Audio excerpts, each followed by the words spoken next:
Hello, week 3 has arrived and it's a double game week. But before we get into that, a moment of silence for the Rochdale Scale. Not only have Rochdale killed it, they're now pissing on its mutilated corpse. RIP Rochdale Scale. 2022 to 2022, we barely knew thee. It's the lower league look. It's the lower league look. It's the lower league look. It's the lower league look.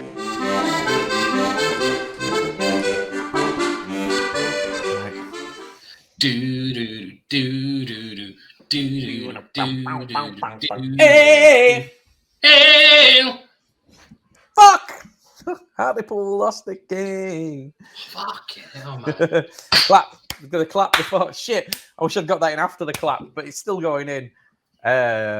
What episode are we on, Grant? We're here, but we're doing this. We've been sat here for 20 minutes talking, and we didn't even go out to do it. It's game week 3, isn't it? It's game week 3. I think it's episode 8 we're on now, guys. But, yeah. All fun. Just go game week 3. Yeah. Yeah, we'll stick with game week 3. Yeah, mate. You ready to see something? You ready to see something? Got a beer, right? Non-alcoholic. Cheers. Non-alcoholic. Because it's It's Monday. It's Monday. But if you want to drink on a Monday, you do you guys. We ain't here to judge. But yeah, end of game week 3. My reason's obviously because I'm ready to run to the hospital any minute. Because my wife's ready to drop any second, any day now. I mean, it could be this week. I could be sitting here recording next week. Yeah, and we've got a competition. We've got a competition between us all going where we had to guess the date of the birth, and whoever gets it right gets to choose the child's middle name. The best part is Grant's not told his missus this. So, and you know the even better part is that you don't know if you're having a boy or a girl. No. But every name that's been chosen is for a boy. And if I win, even if you have a girl, you are still calling it Grant, Kobe Bryant, River Phoenix, Johnson, Jr. I'd love that. It'd be really funny. It would be really funny, wouldn't it? But we're here. Right, guys. I'm glad she doesn't listen to this too much. She might listen to the start and then Liv does. My missus does. She falls asleep to it, which I don't know if it's an insult or a good thing. We put her to sleep, basically. It's not the first thing she told me that you do that puts her to sleep. No, it's not, to be fair. Bit like Mansfield, but we'll get into that. Oh, man. So, yeah. Let's just jump straight in and let's have a look at this week's results. We're not going to spend too long on the results because we've got too much to do. Because it's a double game week. We've got a Tuesday game week. There's games on tomorrow. Or when you're listening to this, there's games on tonight, lads. Let's do it. And ladies. As we are, and everything else. Everything else. We just allow you be you. Do you know what? Before we get into results, I think it's important. We spoke about something that's happened since we last recorded. We have a new partner. For anyone who doesn't know, anyone who doesn't follow us on Twitter or Facebook, or to be fair, if you don't, I don't know how the fuck you found us, but you have. Grant's going to hold it up. He's not very good at it. Andy's Man Club. And it's the hashtag It's Okay to Talk, which is good.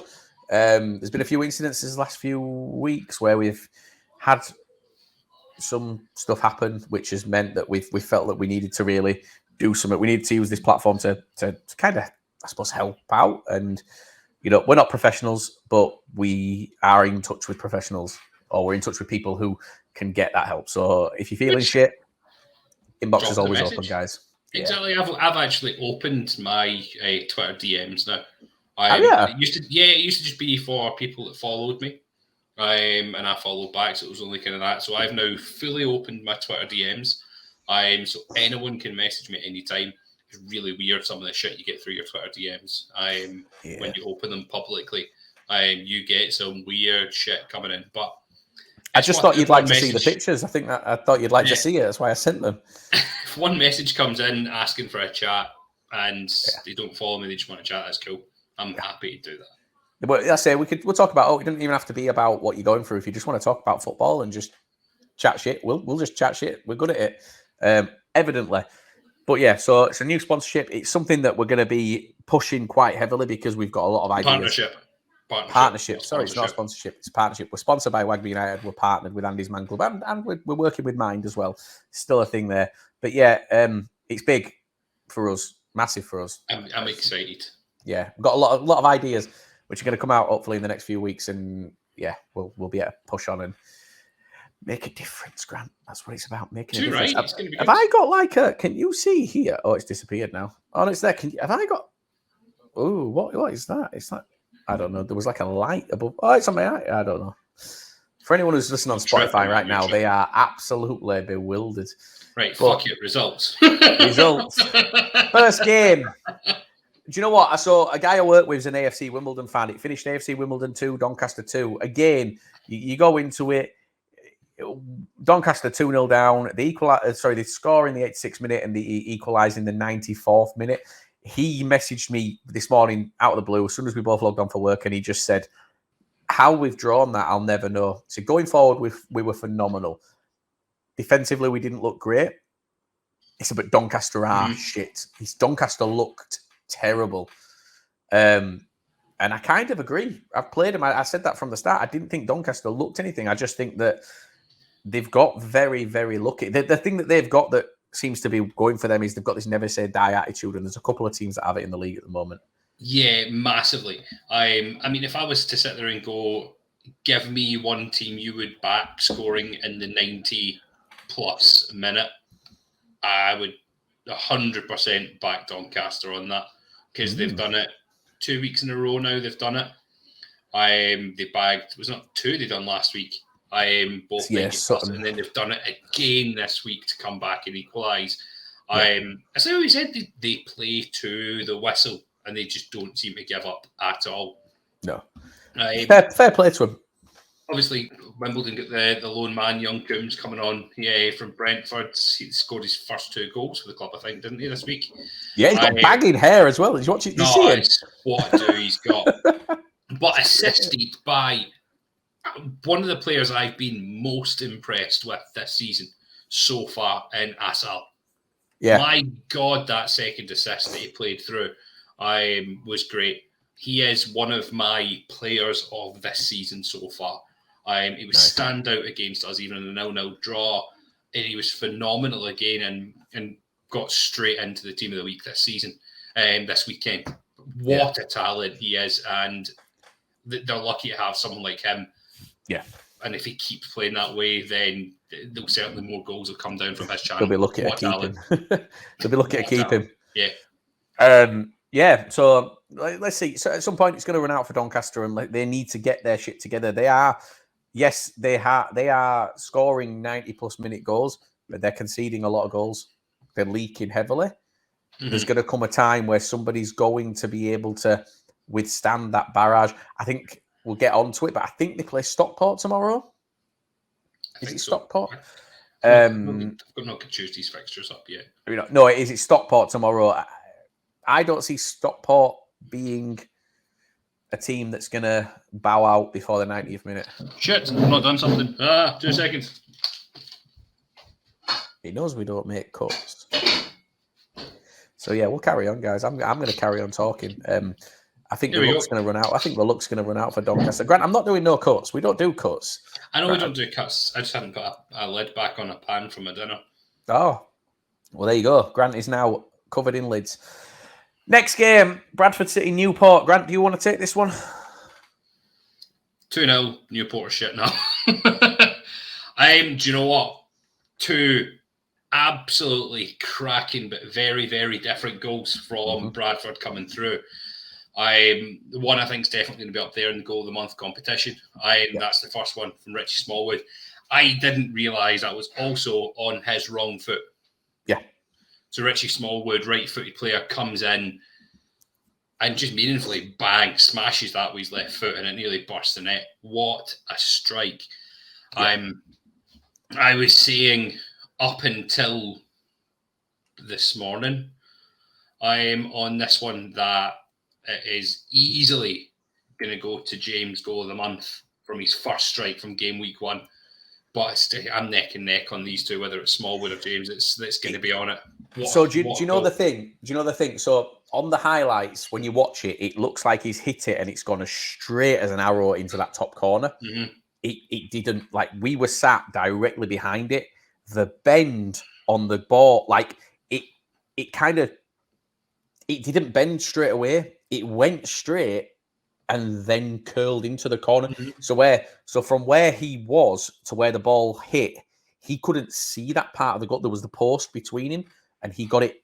Oh, honestly, mate, it was one of those where when he picked the ball up and he turned, you knew what he was going to do, you knew where he was going to hit it, and you knew if he got a clean strike of it, the second it left his boot, it was going in.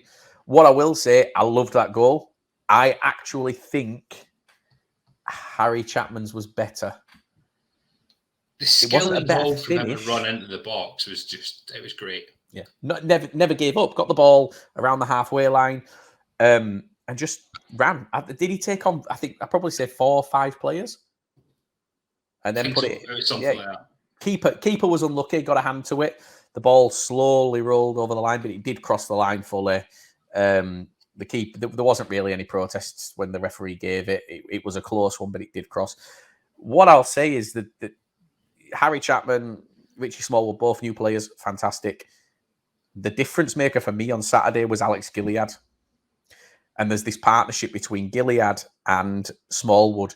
Smallwood is very, I'm going to stay back and I'm going to hold my position and I'm going to boss this defence about and I'm going to spray passes here, there and everywhere. And when I need to get forward, I'm going to get forward. Alex Gilead, I could not tell you on Saturday what position he played because he's just a cross. He's just a cross back and forth. But having the level-headedness of Smallwood alongside him gives him that freedom to do it. So for me, yeah, it's working wonders. Andy Cook started, didn't score. Newport came with a game plan to stop Andy Cook. He drew in that last man back red card. I think you can see that happened. You should have seen him go down. You saw he threw his foot, like he knew what he was doing. Oh, 100%. He played for the red card, and you see it from the stats. Red cards change games, and this happened at an awful time for Newport. Happened right on half time, and then all it takes is to look at the possession in the game. First halfies were very, very 50-50. There wasn't much in the game. But in the second half, you've seen the tables tipping, and this is where that ultimately came. He's got that second goal. He used the extra man advantage and managed to grab that game in a 2-0 win, deservedly so, I think. Yeah, I think the possession stats kind of flatter, if I'm honest, in the second half. Not because we were keeping the ball and passing it around them. We didn't time waste, but we did as well. Like we basically passed it along the back four for a lot of the second half until the fans got a little bit frustrated, in which case they came forward. But when the fans were behind it, another for me, a standout for me so far this season is Harry Lewis, the goalkeeper. And don't get me wrong, I loved Richard O'Donnell. I really loved Richard O'Donnell. Harry Lewis has come in and you won't have seen it. The club released these at the end of the game. They run on the film. And they film all the reactions live at the full-time whistle.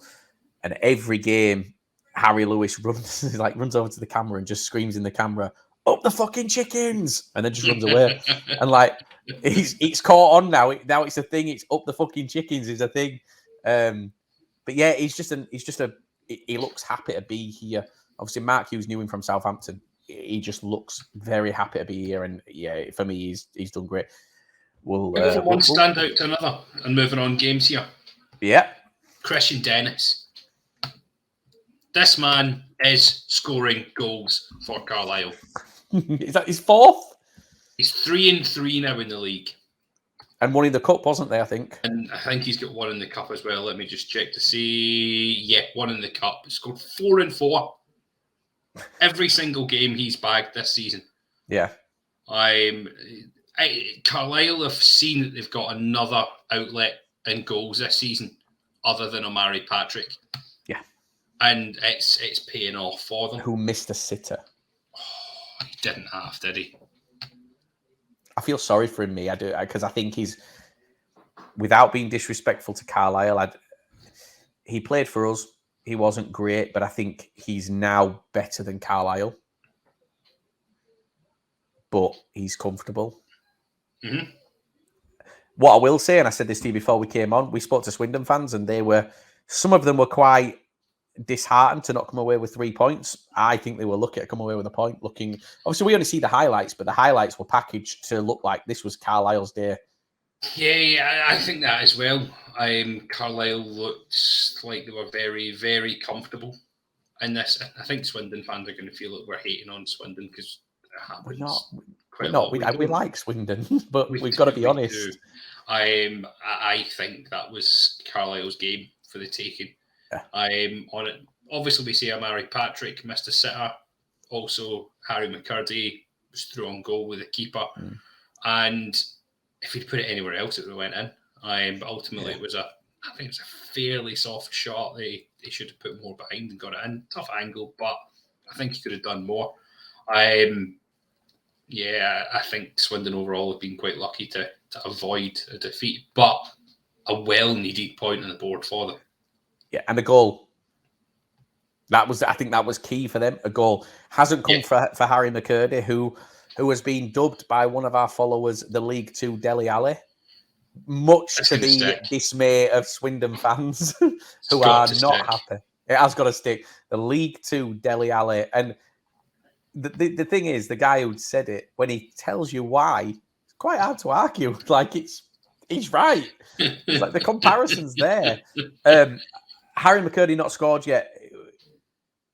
We spoke to some Swindon fans last night. They said if Harry McCurdy goes until the end of August without scoring, but Swindon still pick up points, they'll be happy because he's not going nowhere.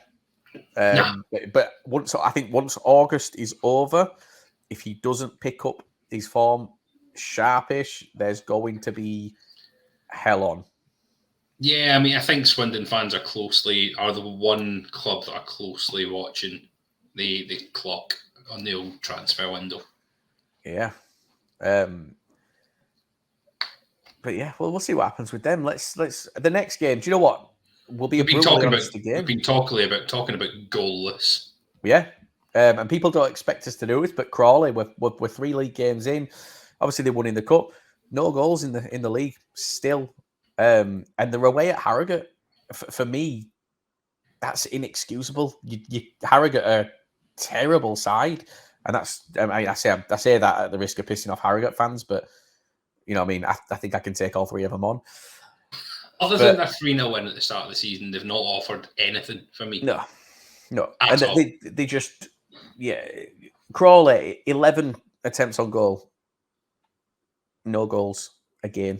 Dom Telford, no goals.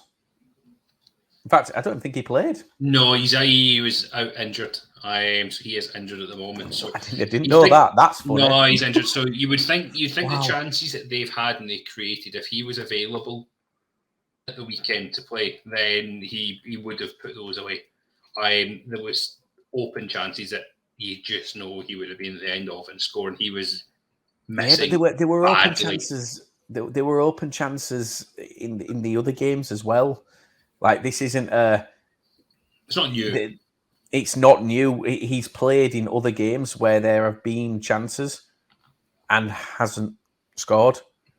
It's got to click, and it's got to click quickly. Yeah. For them, it really, really does. Or else we're getting to the point where they're not in trouble. I don't see Crawley being in trouble at all. It's far too early to say any team's in trouble. But you're looking at a place where you are now going to be dropping points. You've got a target where you want to be, and you're going to be 3, 6, 9, 12 points off that target where you ultimately want to be at the end of the season, and you're playing catch-up. A lot of people go, the early games don't matter. The early games really can matter. You look at Harrogate last year. If they didn't do well in the early games, Harrogate would have been down in that relegation battle last season. Well, they're just as I don't understand that thought process of the early games don't matter, because it's not like the early games you get lesser points. Or they mean less. You know, if let's say Crawley picked up the win on Saturday and had 3 points, so 2 points extra to what they got. Let's say the last game of this season, they get automatic promotion by 2 points. It's mattered. It has mattered. I think the one good thing for Crawley at the moment is defence. They don't concede a lot of goals. They've conceded 2 in the league. Aside from that, they didn't concede against Bristol. They didn't concede Saturday. They've got a solid defence. They just need to unlock that door going forward. Are they gonna? I don't know. Who knows? Who knows? One thing that I will say is that I don't see, no matter what happens, I don't think their manager is a candidate for the sack race. Oh, no, definitely not. Not at all. If Betsy was sacked, I would be shocked. Yeah. On it, he's fresh into the job.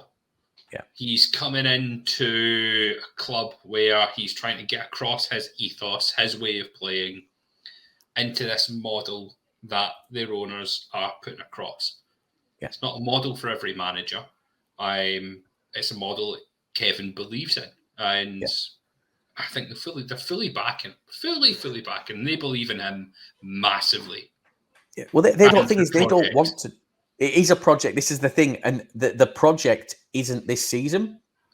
This season is not a consolidation. This season is a foundation building. Next season is where they want to be. Don't get me wrong. If they're knocking on the door of the playoffs, they're going to want to get in. If they're knocking on the door of the autos, they're going to want to get in. Mm-hmm. But if they don't, as long as they're not in trouble and as long as they can see that there's a decent bit of work. I mean, the thing is, they've not just changed manager. They've got a whole new infrastructure at the club. They've changed. I watched a video of the owners walking around and like the gym. The gym at Crawley was no bigger than my kitchen. And immediately they just went, right, this has got to change.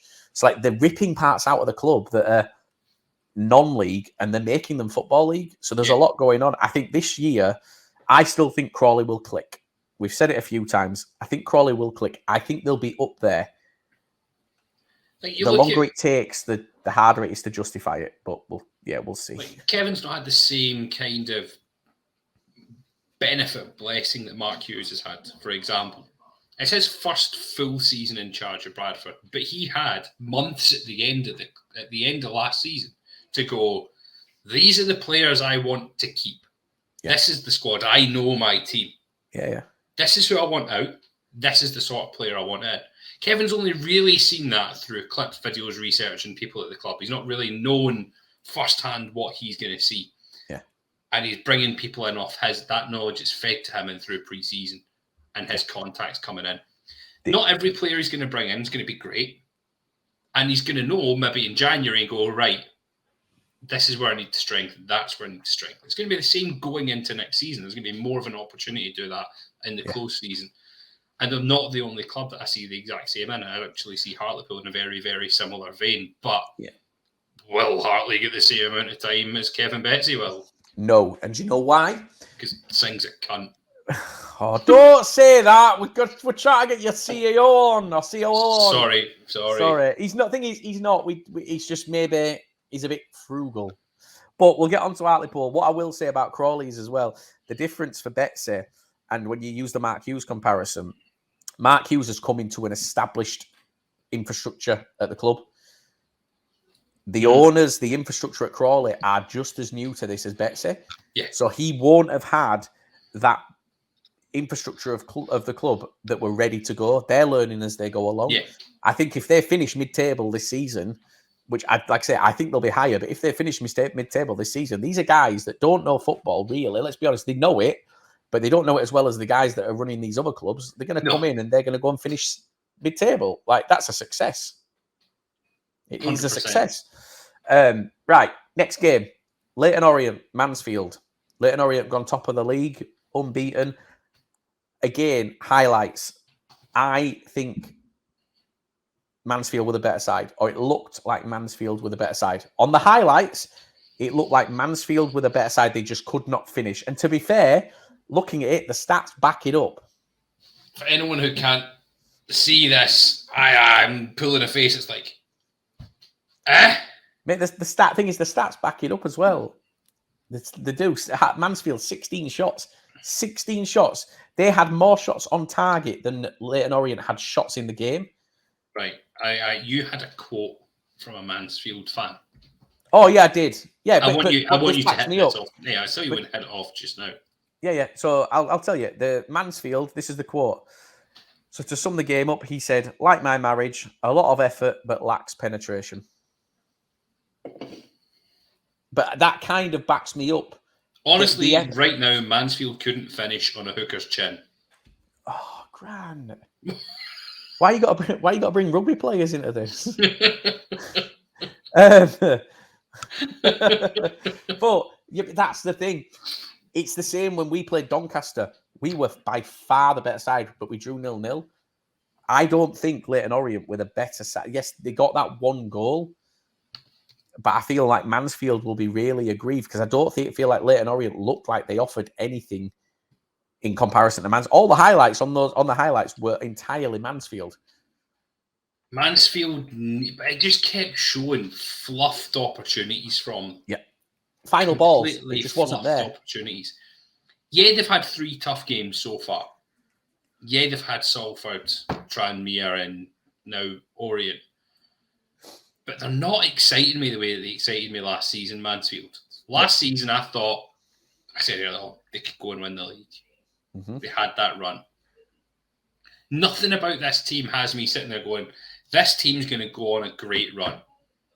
There's something missing. 12 months ago, you'd have said exactly the same because they were in the same position. Mm-hmm. They didn't start that run until October. I think October, maybe early November. No, in fact, it was October time. They didn't click until September, October. I just don't see it with this group of players, something clicking with them. They just seem... Maybe not, but I think if you go into a game away from home to Leyton Orient, who, let's be honest, have got one of the best managers in the league, are expected to do well. If you create 16 chances to score goals at Leyton Orient, and you carry on doing that week on week, you're going to eventually something's going to happen. Yeah.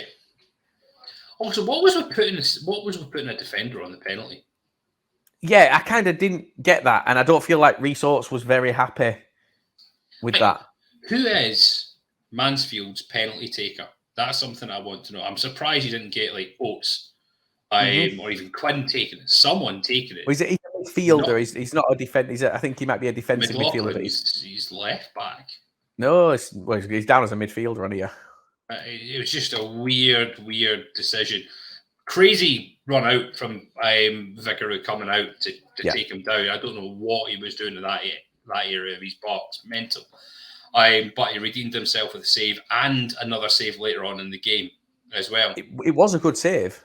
Oh, it's a great save. Very good save. But this is what I mean by I feel like Mansfield were offering a lot more than Orient. Like if it weren't for Orient's keeper, they'd have conceded 2 or 3 goals on Saturday. Take the keeper out. To put any other keeper in that position, and I feel like it's a completely different game. Like Mansfield were offering all those chances that they had, like you said, the good saves. Next week they'll go in. You'd expect those to go in. If your teams had those chances and they didn't go in, you'd expect them to. They need a goal scorer. Yeah, they do. They do need a goal scorer. They need a goal scorer, and they need a goal scorer badly. They've lost the loans that they had that made them great towards the end of the season from January, and they've just not got that extra gear in them yet. I don't think. No, there's something missing. They need to do business in the next 15, 16 days, however long's left of the transfer window.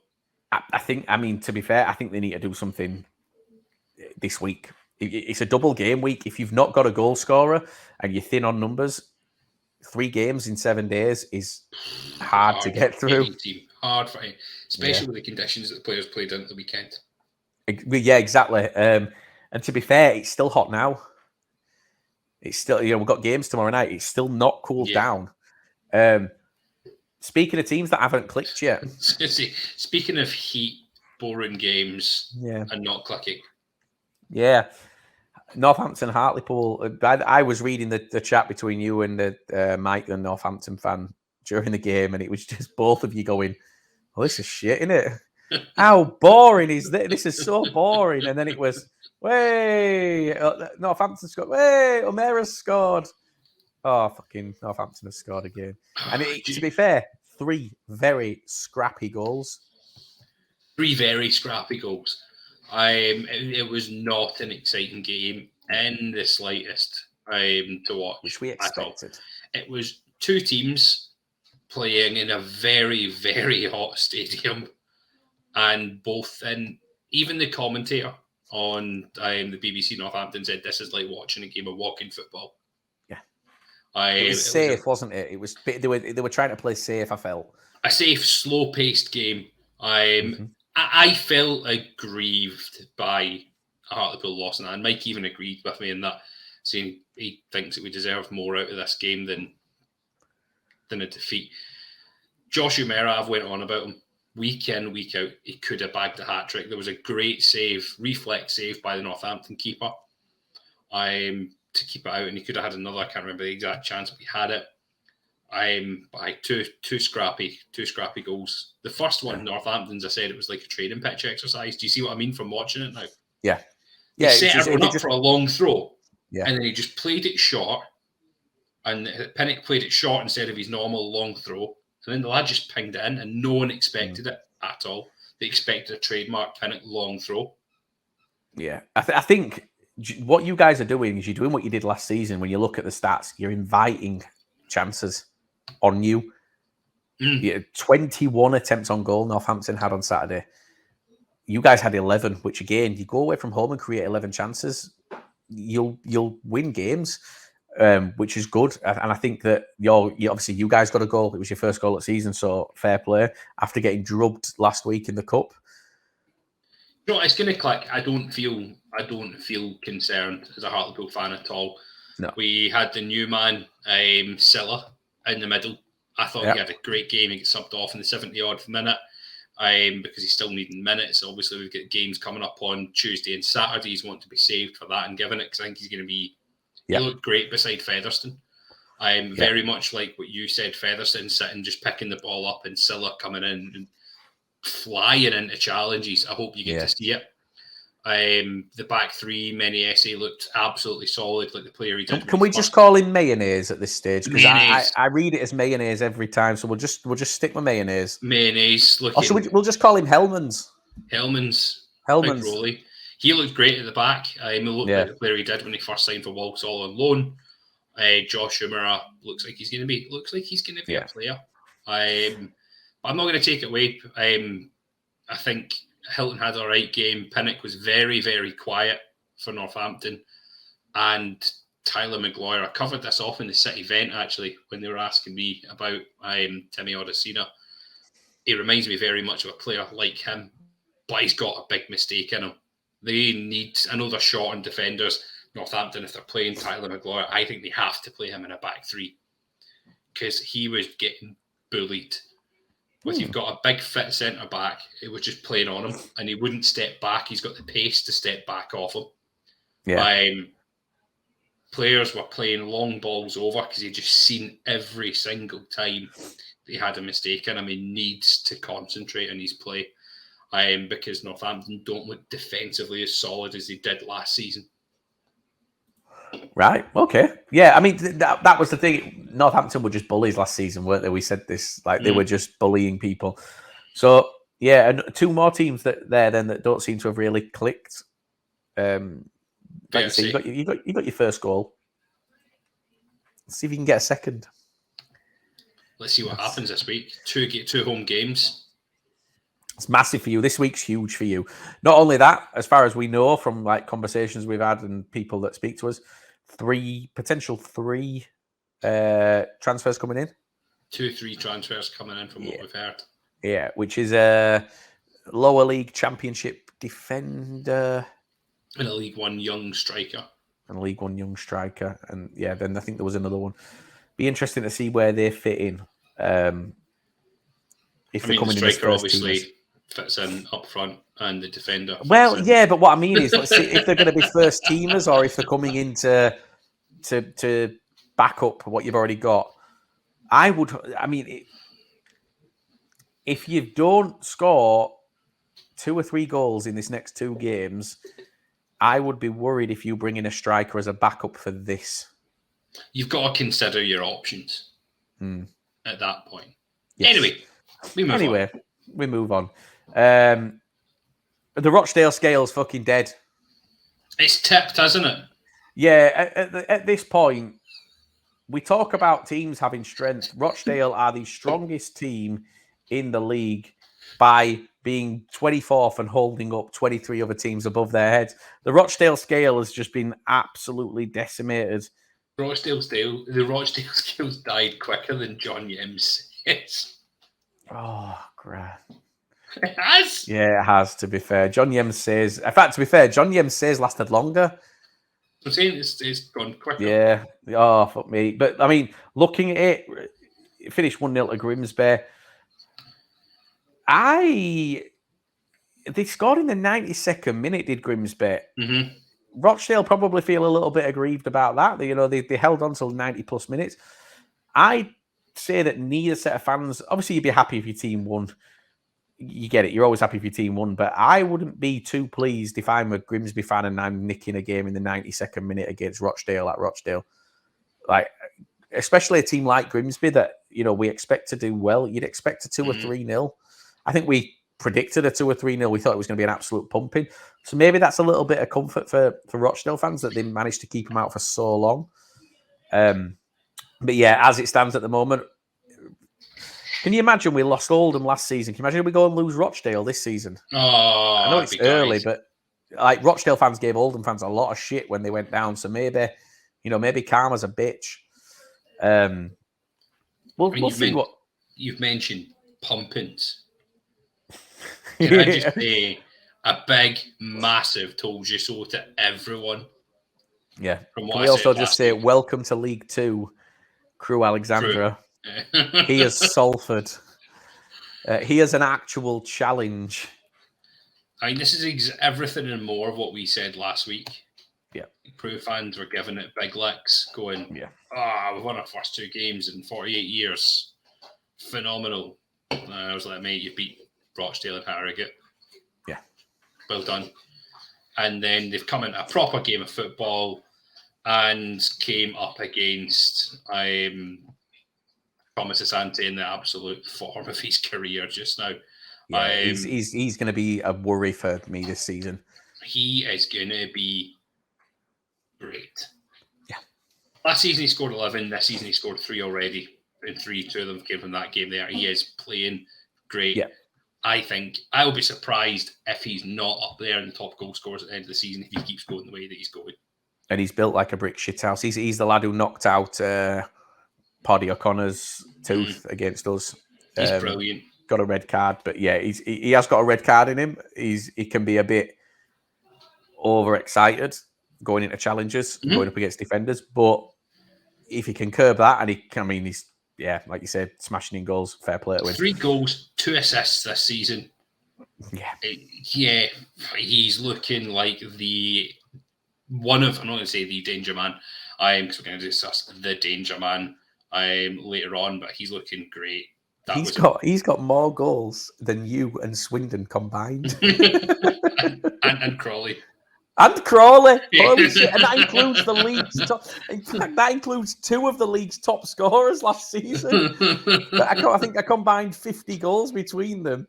And Thomas Asante's got more than 33 outfield players plus 5 subs each week. So 45 players there. Fair play. Can I just say this, actually? You've just mentioned 5 subs. I probably should have mentioned this in earlier games. Should I talk about it after the power of 5 subs this season? Yeah, go for it. We'll do it. Let's go for it. So the power of 5 subs, do you think that we're going to see more 90-plus minute goals or late goals because of this 5 subs rule that's coming on? Because you could sit there, a team could be up against it, say like Doncaster, 70 minutes in, you've not made a sub, and you go, fuck it, I'm throwing 5 subs on.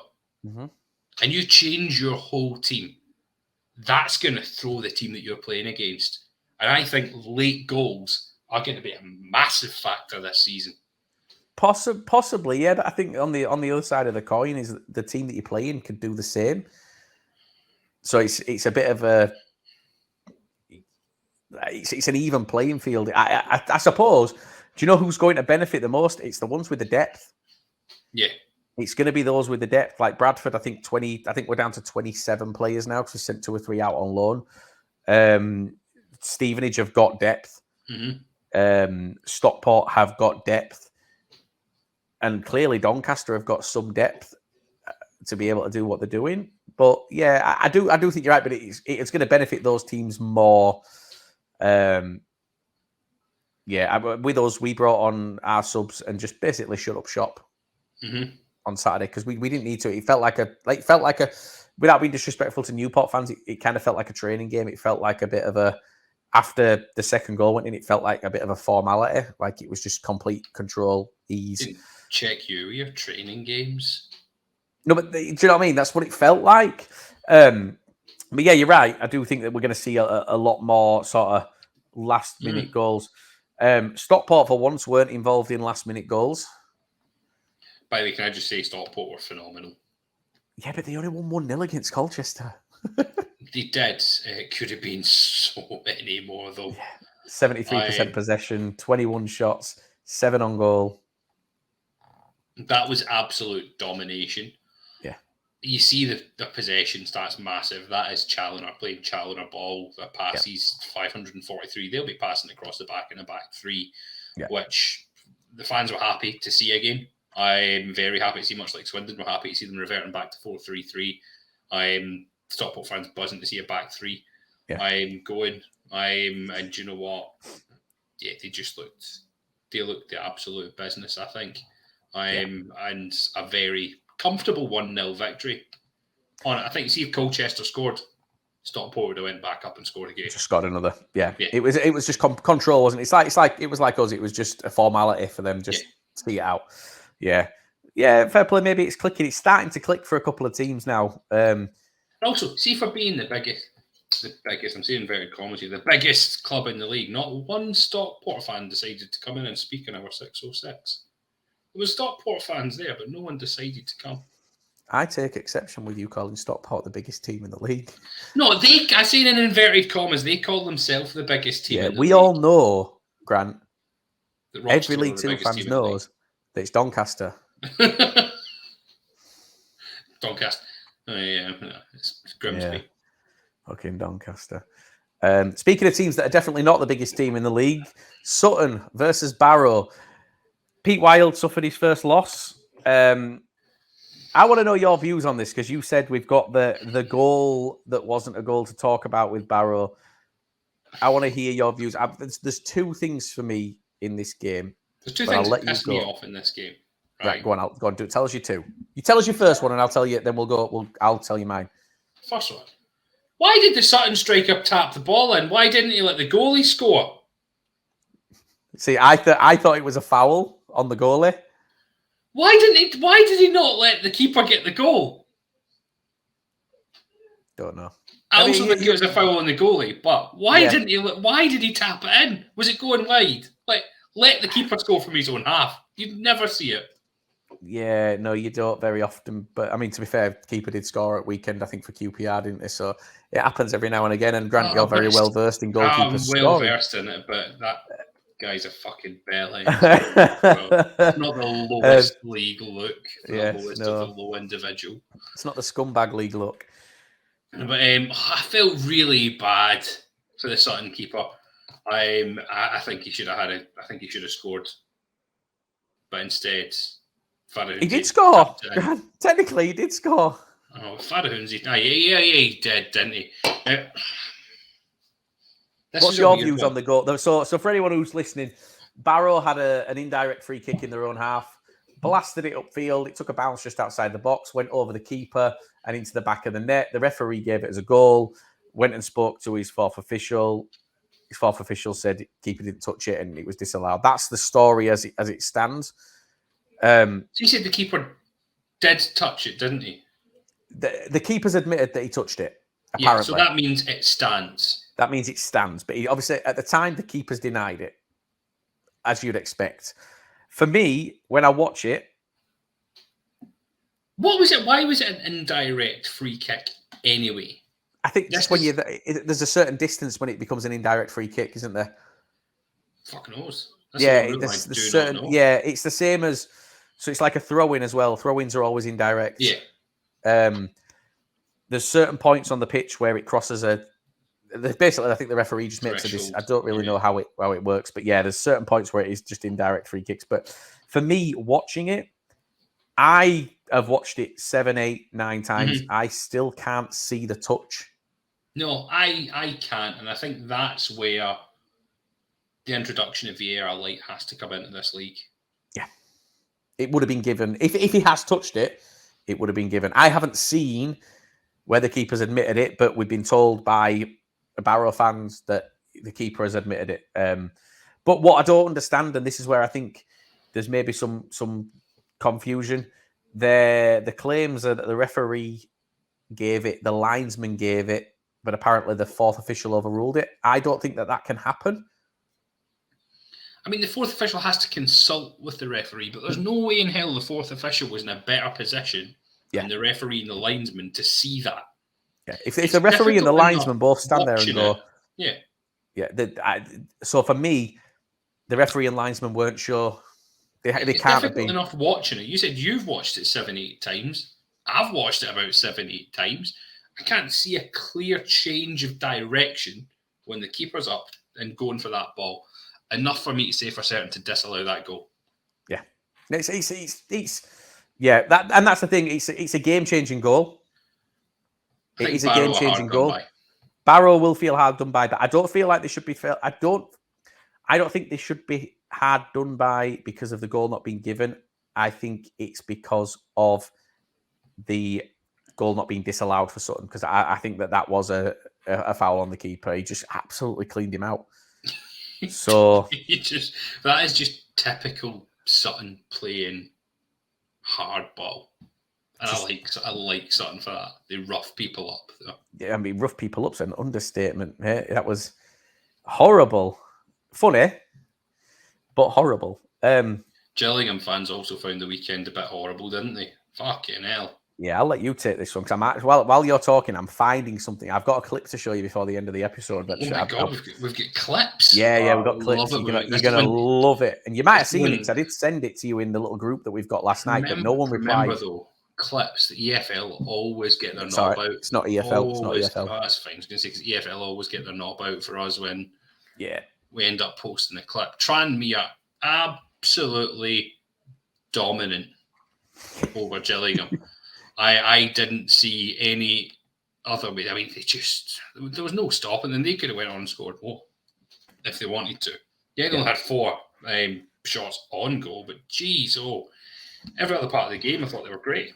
Yeah, they were good. We're going to be full of positivity going forward into next week. Do you know what? But it's typical Tranmere. They can go playing really well one week, and then they can go to absolute par. It's really strange, a bizarre club to watch. But it was well-needed points of them. They get beat by Stevenage, get beat by Mansfield, and they've picked up their first win of the season against Gillingham. It'll be really, really interesting to see. It's a fairly new defence for Tranmere, but they've got points on the board. They'll be confident going into a 2-game week. Have they clicked at the wrong time for you, Grant? I fucking hope not. Have your next 2 opponents clicked at the wrong time? I couldn't even tell you if Tranmere have clicked yet, but they played fantastic. Yeah, they did.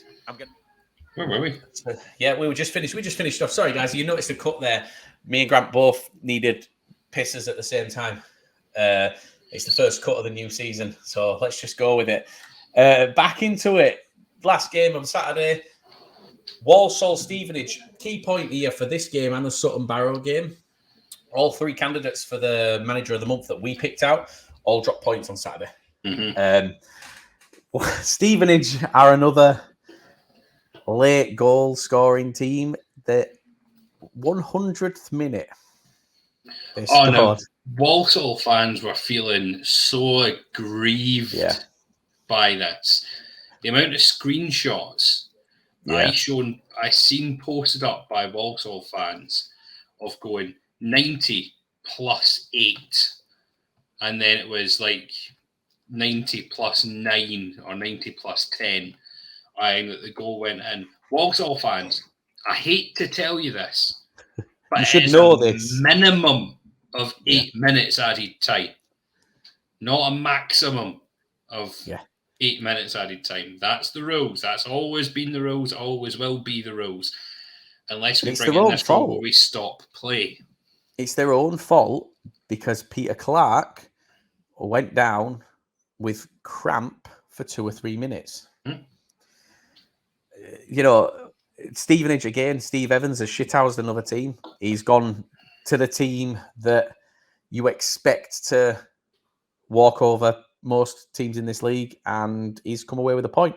Stevenage will definitely be the happier of the two. Steve Evans is still absolutely balling.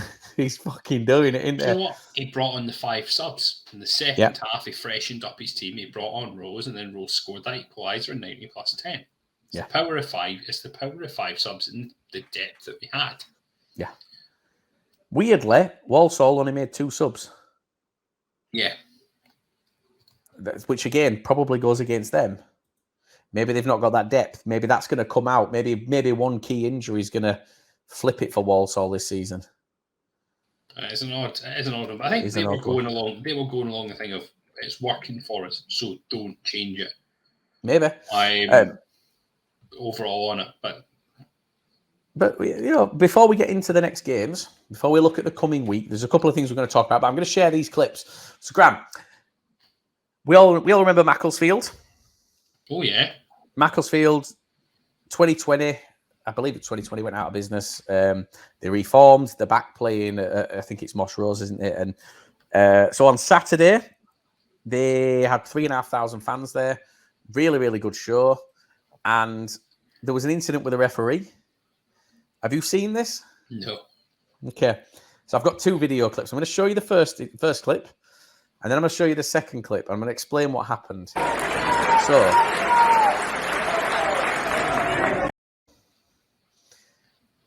At 67 and a half minutes gone, although there'll be a lot of injury time. Oh, and there's a free kick taken by, was it by Pugh?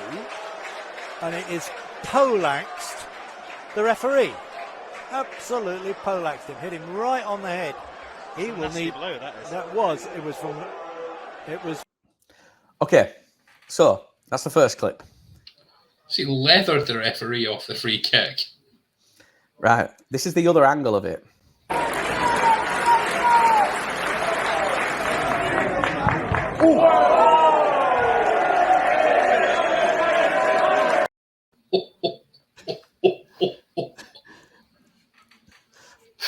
Fucking hell.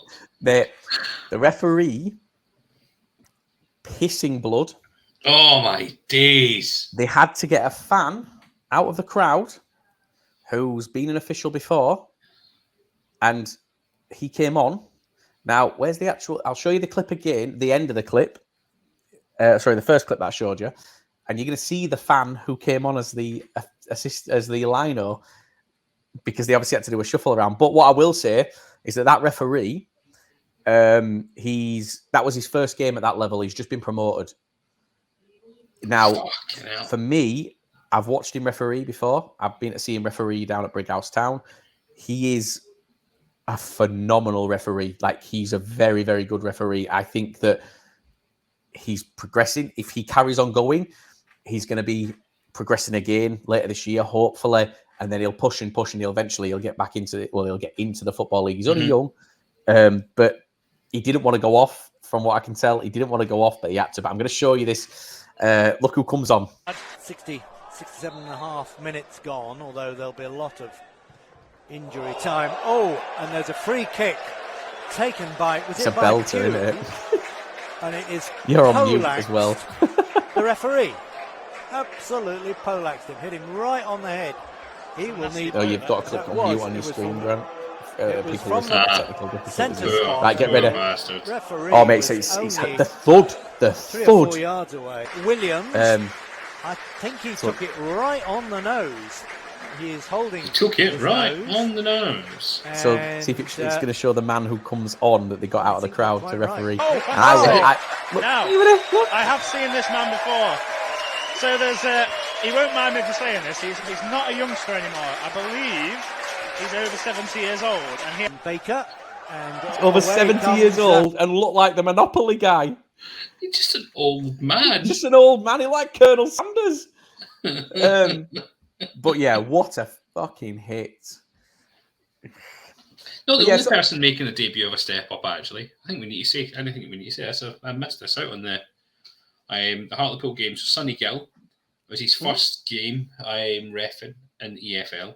His dad was also an EFL referee. Gurnale Singh? Gill. His dad was? Sonny Singh. No, Sonny. No, it wasn't. It was. I'm sure it was Singh. But he's the first South Asian referee in basically a generation to come in. And his dad was at the game. Sonny Singh, I think it was Sonny Singh, Sonny Gill. Let me double check to see. His dad is Gurnale Singh. Yeah, and he's Sonny Gill, so the referee. And it was good to see another referee, South Asian origin, coming in reffing in EFL again. So yeah, well done to him, and he made big decisions in the game. Is it Jarnail Singh? Yes, Jarnail Singh is his dad. Mm-hmm. He refereed. The thing is, he was a copper as well. Was his dad, and he refereed. He refereed us quite a few times. I remember. I think he refereed us at Peterborough away one game. But yeah, no, I do remember him, and it's good. It's good diversity, isn't it? It's happening, and it's got to be. You're not telling me that there aren't footballers and referees and officials that come from those backgrounds that aren't capable. Exactly. We've just got to make sure that they get the chances fairly. And give everyone the fair opportunity. Yeah. But yeah, so we just finished on Walsall Stevenage. We might as well stay on Walsall because we've got a little bit of talking to do. Goal scorer for them on Saturday, Johnson again,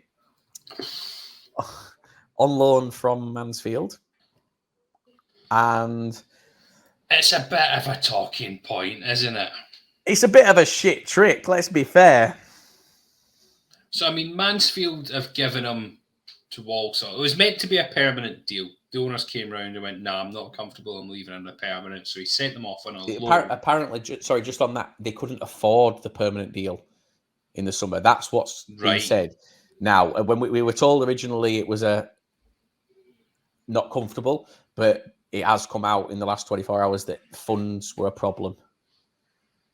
And it's been a gentleman's agreement in place that Walsall will sign him in January if he's performing. Now, if he's scoring regularly, banging them in, Walsall are up there at the top end. Mansfield see themselves up there at the top end. Are they going to stick to this gentleman's agreement and let potentially one of the top goal scorers in the league hinder their own promotion aspects? Yes. What I think they're not going to want it is because he's not going to want to be at Mansfield. We had the exact same situation with Owen Doyle at Bradford. Will they let him go for this agreed price, or will they inflate the price? They will inflate the price. If Walsall couldn't afford the player then, how are they going to afford him in January without offloading someone else to make those funds up, especially if his stock and value has went up? The only way they're going to get it done, and it goes back like the Swindon, the Bradford situation. The only way it got done was because the player pushed it through. They need Johnson to flat out refuse to go anywhere but Walsall. If he doesn't want to be at Mansfield and he only wants to go to Walsall, he has to dig his heels in. Doyle did it. He went on loan to Swindon. He was banging in goals for fun at Swindon. We brought him back in January. I think he played 2 or 3 games for us. He did not want to be at us. He openly said, whilst on loan at Swindon, I don't want to go back to Bradford. I think Clough has it in him to sit there and go, "You're coming back." They could do. They could bring him back and make him sit in the reserves. Yeah, and not play the rest of the season at Walsall. They could play hardball here. And if his contract expires at the end of the season, then he could leave. Yeah. I think if he's in hitting form now, that's going to hinder him as a player. This is a real issue that's going to come to head in January if he keeps playing the way that he's playing. If I was Mansfield, I would be a dick. The issue is this deal isn't going to be between Mansfield and Walsall. This is going to be an agreement between Mansfield and Johnson. It'd be interesting to see the terms of this loan to see what's been agreed here. Yeah. Because I would be playing hardball if I was Mansfield. Be interesting to see if there's a recall option early and if they just pull that and say, no, I'm sorry, he's scoring too many goals for you. If you want him, fucking buy him. That was the interesting thing. So it happened, sorry to bring Hartlepool up here with Hartlepool, in the National League. So we took Richie Bennett on a loan from Stockport. Mm-hmm. Richie Bennett scored something like 5 in 2 games or 5 in 3 games. We were coming up in the playoffs. Stockport were in the playoffs.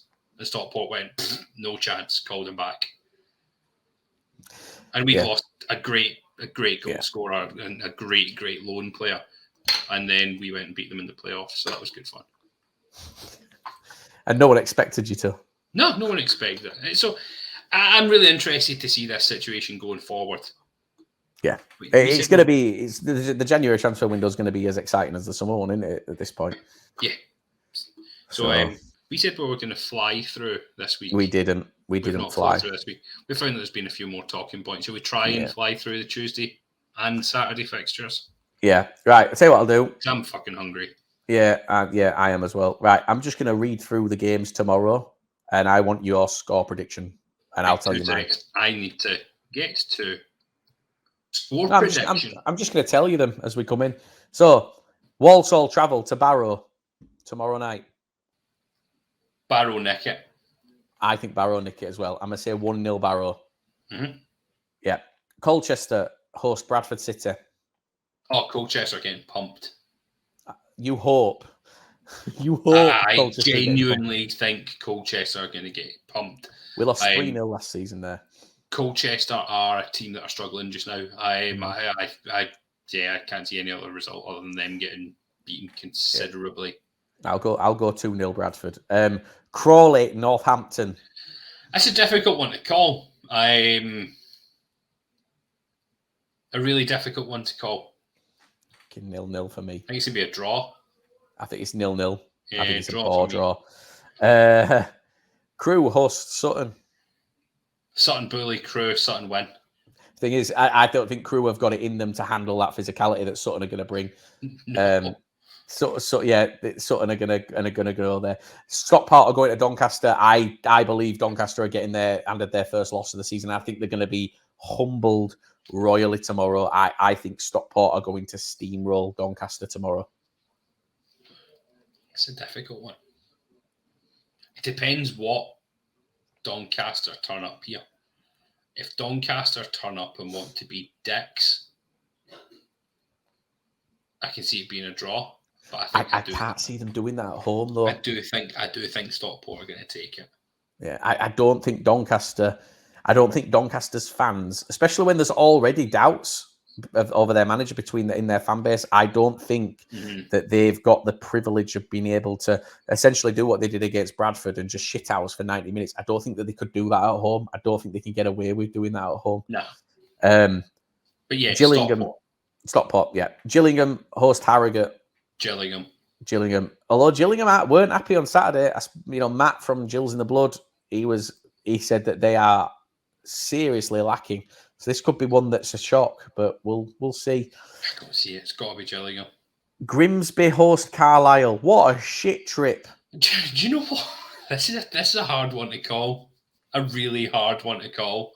I'm going Carlisle. I'm going to Carlisle win.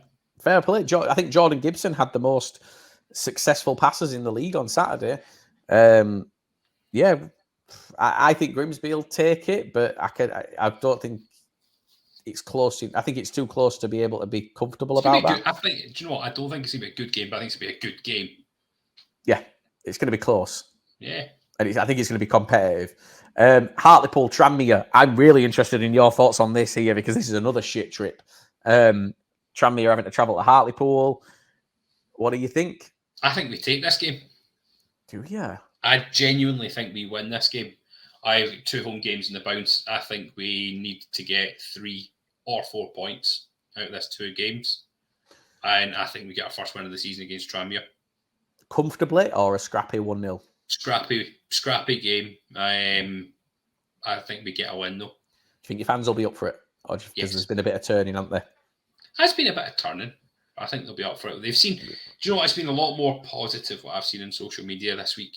Yeah. Going, do you know what? We're actually seeing a team here. And that's what I've said all season. Give this team time to bed in. Same thing that I said about Crawley. You've got a new manager coming in, new way of playing. Hartley's calling it a project.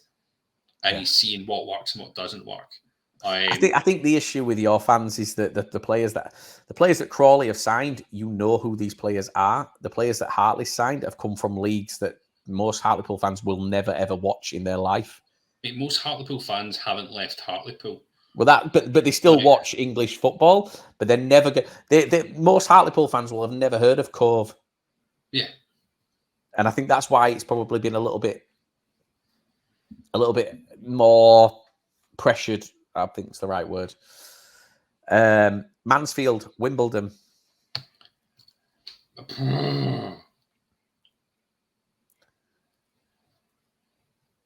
Mansfield. I think Wimbledon take this.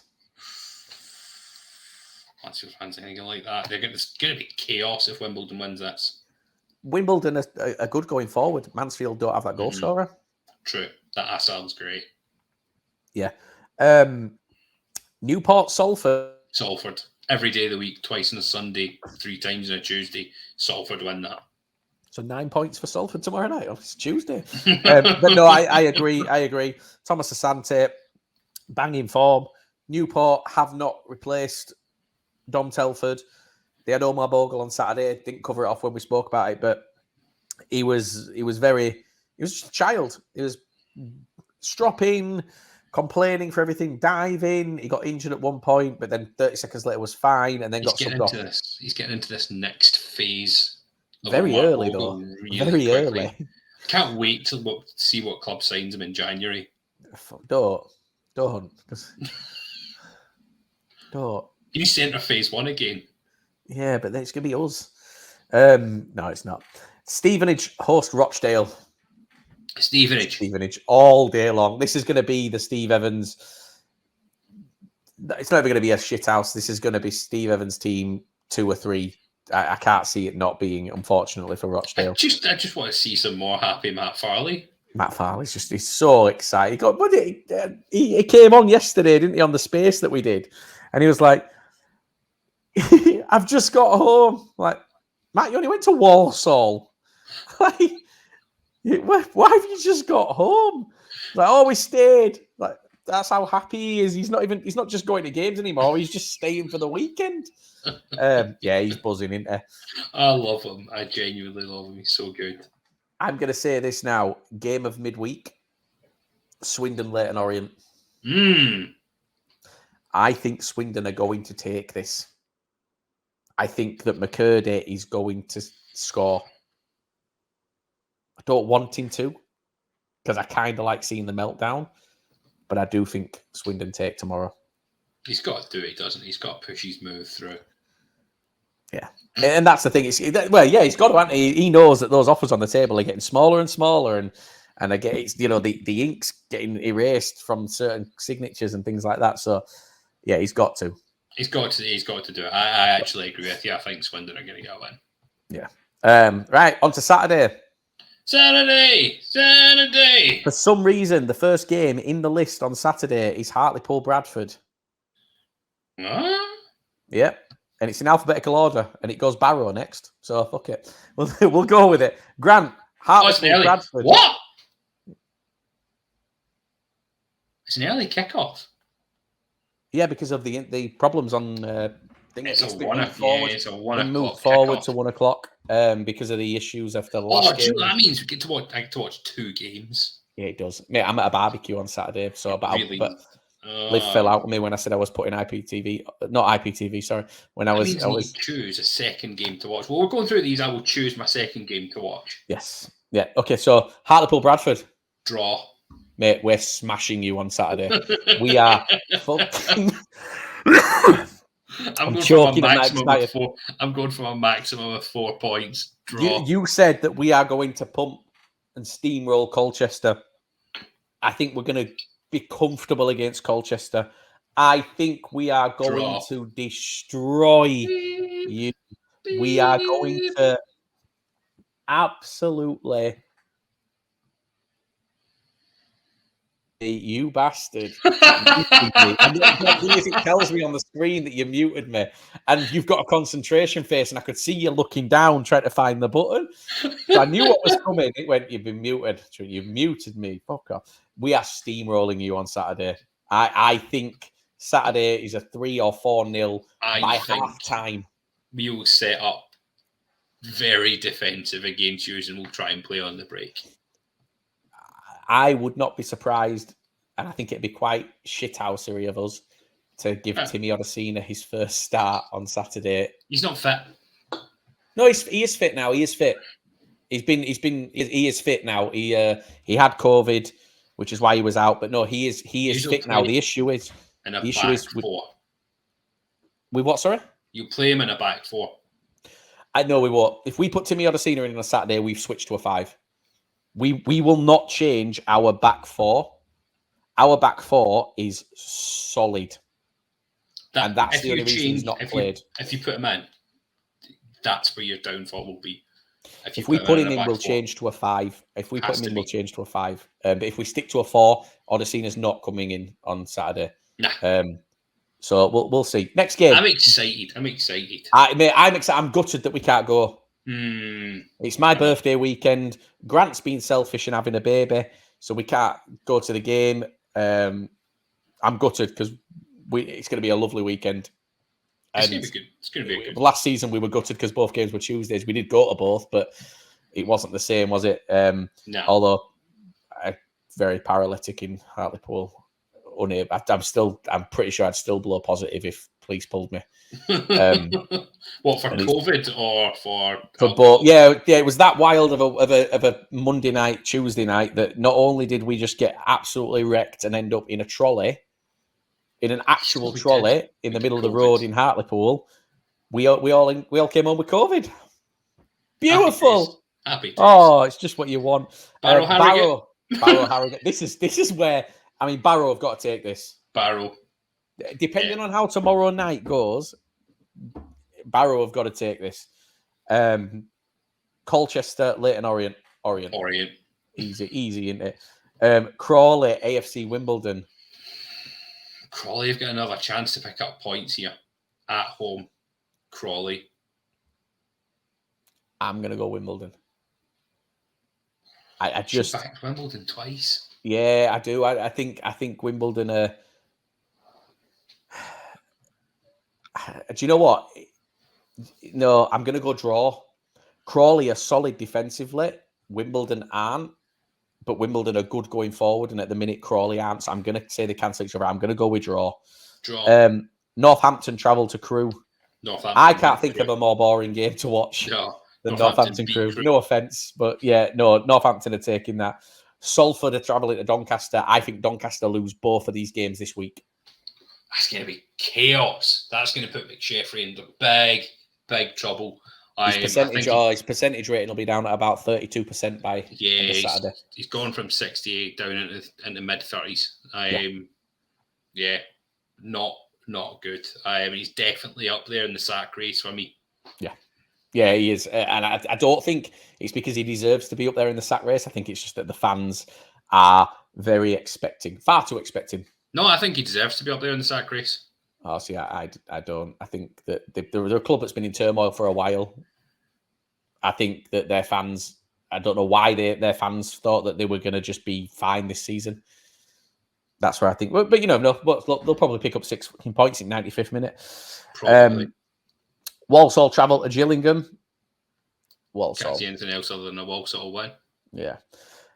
Sutton travel to Grimsby. Well, Grimsby have got 2 brutal games, don't they? Carlisle and then Sutton. Both at home, though.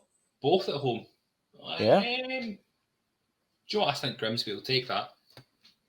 Either that or a draw. One of the two. Potential game of the weekend, aside from ours, Mansfield Stockport. If Mansfield, this is why I think Mansfield need to get a goal scorer in ASAP. Because if Stockport go 1-up on Saturday, that's that. Yeah. Same for you?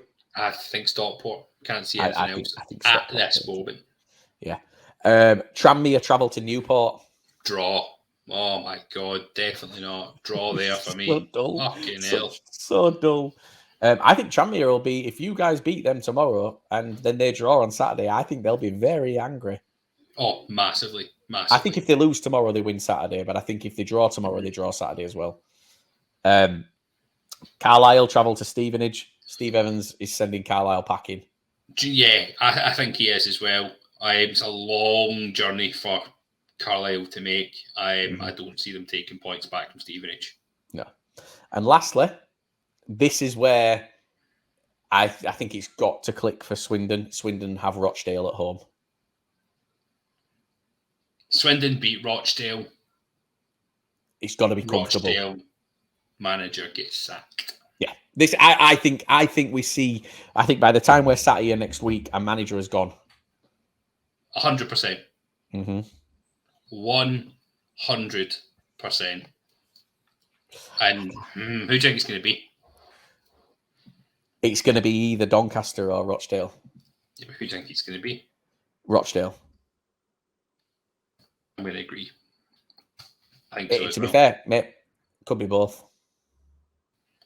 Imagine we see both before Monday. A wee bit of a sacking before Monday. Yeah. Oh, well. But if you had to say, McSheffrey or Stockdale, go for it. McSheffrey's at Doncaster, Stockdale's. Just to clarify that for you. Yeah. Sticking in your head. No. I'm thinking. I think deserving wise, Stockdale. I think that Doncaster may react sooner than Rochdale. Do they give them to this weekend then? If you're saying they react sooner, I think Doncaster give. Yeah. I think they get until this weekend. But I think that we miss. If it's both to go, if McSheffrey's to go, I think McSheffrey goes Saturday night. Does a new manager coming in, if they bring a new manager in straight away, have enough time to bring players in before the end of the window? Depends who it is. Depends who it is. Point. Yeah, honestly, depends who it is. But we'll find out. We will see. It's an exciting weekend. Watch Rochdale pick up 6 points and Doncaster pick up 6 points as well. Oh, I know. As we've said before, we are really, really, really shit at predictions. And we've just made eating Pringles. We've just made 2 game weeks worth of predictions. Yeah. Watch this space. It's going to be shite. It's going to be appalling. Speaking of spaces, before we do, Grant, speaking of spaces, we now have the League 2 606 every Sunday, 7 p.m. to round off the weekend. But we're also having one Wednesday because we've got midweek games. What we are doing tomorrow night is we're going to have a live post-match reaction Twitter space. And that's purely because people asked us to. We weren't going to. People asked us to run one at 10 o'clock tomorrow night as the game's finished. I think it's going to be hilarious because I'm not really going to speak. I'm just going to let people cry. That's the one. You're going to be hosting that one on your own because I'm going to be here tomorrow night because I am away out.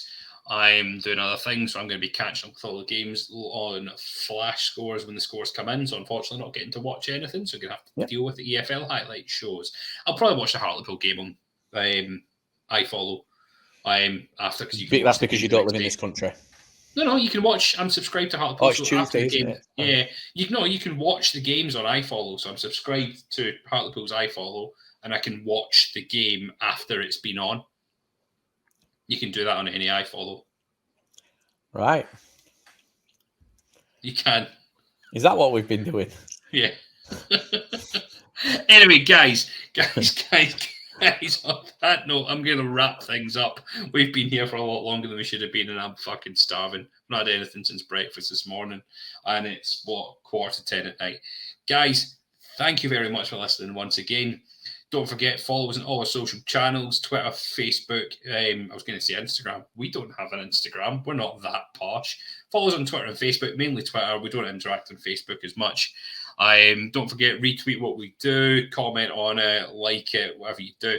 Listen to us on your podcasting platforms, be it Apple Music, Spotify, Amazon Music, whatever. Hub, not Pornhub. We're not quite there yet on that. I might put us on, you know. Shall I put us on Pornhub this week? Should we see what numbers we get on Pornhub? I'm going to do it. I'm going to upload to the hub tomorrow and see what we get. Look out for the tweet announcing that we are now on Pornhub. Fucking lost it. Like us, comment whatever you want. We don't care. Rate us 5 stars. When you see us on Pornhub, give us a thumbs up. We're going to be in Porn Stars of the Week. We're going to be like, people are going to be logging on. It's going to be hot videos in the United Kingdom. It's going to be our faces. People are going, this is interesting, skipping through. We've been the lower league look. It's the lower league look. Thanks to the sponsors. Remember, it's okay to talk and it's okay to watch the lower league look on Pornhub. Andy's Man Club and mine. Also, see how much fun do we have. See you later, guys.